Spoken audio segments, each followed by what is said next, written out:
مصر کا ایک امیر بزنس مین تھا۔ اس کی عمر 50 سال کے لگ بھگ تھی کہ ایک دن اس کو دل میں تکلیف کا احساس ہوا، اور جب اس نے قاہرہ کے سب سے بڑے ہاسپٹل میں اپنا علاج کرایا تو انہوں نے معذرت کرتے ہوئے اسے یورپ جانے کا کہا۔ یورپ میں تمام ٹیسٹ مکمل کرنے کے بعد وہاں کے ڈاکٹروں نے اسے بتایا کہ تم صرف چند دن کے مہمان ہو، کیونکہ تمہارا دل کام کرنا چھوڑ رہا ہے۔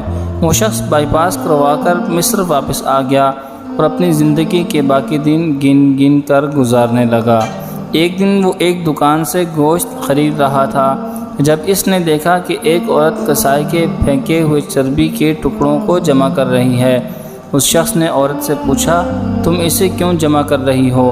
عورت نے جواب دیا کہ گھر میں بچے گوشت کھانے کی ضد کر رہے تھے، چونکہ میرا شوہر مر چکا ہے اور کمانے کا کوئی ذریعہ بھی نہیں ہے، اس لیے میں نے بچوں کی ضد کی بدولت مجبور ہو کر یہ قدم اٹھایا ہے۔ اس پھینکی ہوئی چربی کے ساتھ تھوڑا بہت گوشت بھی آ جاتا ہے جسے صاف کر کے پکا لوں گی۔ بزنس مین کی آنکھوں میں آنسو آ گئے۔ اس نے سوچا، میری اتنی دولت کا مجھے کیا فائدہ؟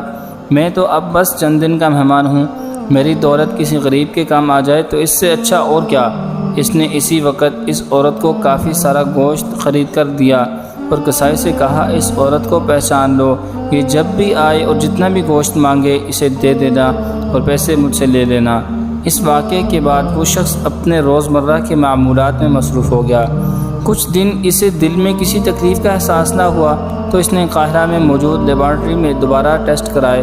ڈاکٹر نے بتایا کہ رپورٹ کے مطابق آپ کے دل میں کوئی مسئلہ نہیں ہے، لیکن تسلی کے لیے آپ دوبارہ یورپ میں چیک اپ کروا آئیں۔ وہ شخص دوبارہ یورپ گیا اور وہاں ٹیسٹ کرائے۔ رپورٹس کے مطابق اس کے دل میں کوئی خرابی سرے سے تھی ہی نہیں۔ ڈاکٹر حیران رہ گئے اور اس سے پوچھا کہ آپ نے ایسا کیا کھایا کہ آپ کی بیماری جڑ سے ختم ہو گئی؟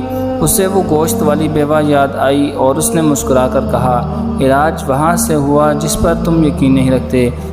بے شک میرے نبی صلی اللہ علیہ وسلم نے سچ کہا تھا کہ صدقہ ہر بلا کو ٹال دیتا ہے۔